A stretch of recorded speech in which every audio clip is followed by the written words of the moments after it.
Guys, প্রথমে এই ভিডিওটি দেখুন, তারপর এই ভিডিওটি দেখুন। আসসালামু আলাইকুম। হ্যালো গাইস, আশা করি সকলে ভালো আছেন। আজকে আমি দেখাবো কিভাবে শুধুমাত্র একটি মোবাইল ফোন দিয়ে খুব সহজে মোটো ব্লগ শুরু করতে পারেন। যাদের দামি ক্যামেরা নাই তাদের চিন্তার কোনো কারণ নাই, কারণ আমি নিজেও আমার হাতের থাকা মোবাইল দিয়ে মোটো ব্লগ শুরু করেছি। আশা করি ভিডিওটি সম্পূর্ণ দেখলে ভালো একটি আইডিয়া পাবেন কীভাবে মোটো ব্লগ শুরু করা যায়। আপনার সর্বপ্রথম যেটি লাগবে সেটি হচ্ছে একটি বাইক। এটা যে কোনো দামের হতে পারে, যে কোনো ব্র্যান্ডের হতে পারে, আপনি নিতে পারেন। 2 নম্বর হচ্ছে একটি ভালো মোবাইল যেটি দিয়ে ভালো ভিডিও করা হয়। 3 নম্বর হচ্ছে একটি ভালো মানের হেলমেট এবং তার সাথে হেলমেট মাউন্ট।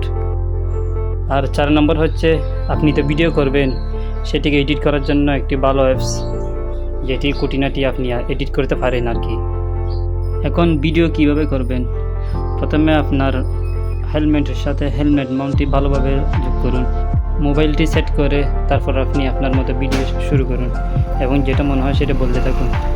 আর আপনি যখন ভিডিওতে কথা বলবেন তখন বাতাসের শব্দ, গাড়ির শব্দ, বিভিন্ন শব্দের কারণে আপনার ভিডিওটির সৌন্দর্য নষ্ট হয়ে যাবে। বিভিন্ন শব্দ থেকে আপনার অডিও কোয়ালিটি সুন্দর করতে হলে অবশ্যই আপনার একটি মাইক্রোফোন ব্যবহার করতে হবে। আর যদি আমার মতো মাইক্রোফোন না থাকে, কোনো কিছুই না থাকে, তাহলে পরবর্তীতে ভিডিও করার পর কোনো একটি অ্যাপস ওপেন করে সেখানে ভয়েস ওভার করতে হবে আর কি। এখন ভয়েস ওভার করার জন্য বা ভিডিও এডিটিং করার জন্য কোন অ্যাপসটি বেশি উত্তম আপনার জন্য? যেমন ধরেন, ভিডিও এডিট করার জন্য ক্যাপকাট অ্যাপস আছে, তারপর বিএন ভিডিও এডিটর আছে, কাইনমাস্টার আছে।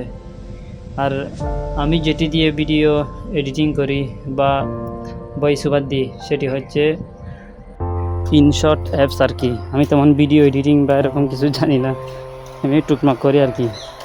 আর তাছাড়া এটা আমার ইউটিউবের মধ্যে মাত্র দ্বিতীয় ভিডিও আর কি।